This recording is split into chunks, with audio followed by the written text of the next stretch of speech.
Kala mo wala kang baho. Sa wakas ay nagsalita na rin ang asawa ng vlogger na si Meiko Montefalco. Matatandaan ang umano'y panluloko nito sa kanyang asawa. Kumalat na rin sa social media ang umano'y naging babae ni Patrick.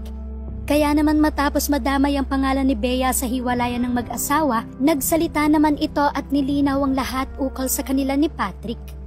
Ayon kay Bea, hindi lang naman siya ang babae ni Patrick. Nagkataon lang na siya ang pinakakilala kaya siya ang nadadawit. That time, 15 taong gulang pa lang siya. Nakilala daw ni Beyan si Patrick kung saan siya nagwo-work noon. Gabi-gabi siyang tinitable ni Patrick at oras at alak lang daw ang binabayaran sa kanya. Kaya kambyo ni Meiko sa kanya na huwag sasabihin ni Bea na trabaho lang ang lahat ng yon dahil alam ng lahat na nagkaroon talaga ng relasyon ng dalawa.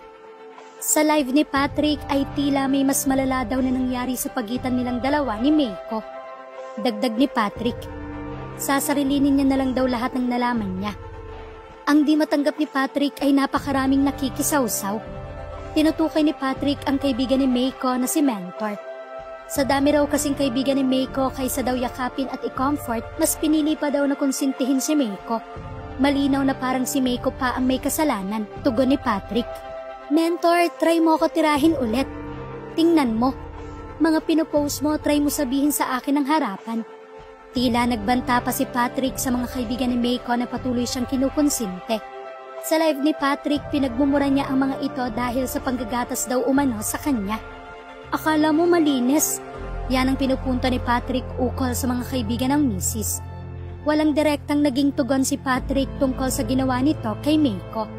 Pero mararamdaman ang pagkapiko nito sa mga kaibigan na patuloy daw siyang pinagtutulungan sa sitwasyon nila ng kanyang asawa. Kaysa daw kasi tulungan siyang makipag-ayos kay Meiko, mas lalo pa daw napapalayo ang asawa sa kanya. Ayon sa komento ng netizen sa live ni Patrick, mas marami pa siyang sinabi kaysa sa vow niya. Inutusan ng iba na alagaan ang asawa niya? Seryoso? Gusto ata madagdagan ng cyber libel sa kaso niya. Pa-victim?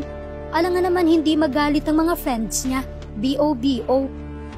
Napansin talaga ng netizens na tila pa-victim daw si Patrick sa live niya. Hugas kamay rin dahil hindi man lang niya minensyon ang kanyang pagkakamali at bagkus daw na magpakumbaba, ay tila may ibang sinisisi pa kung bakit nasa ganoong sitwasyon ang kanyang buhay ngayon.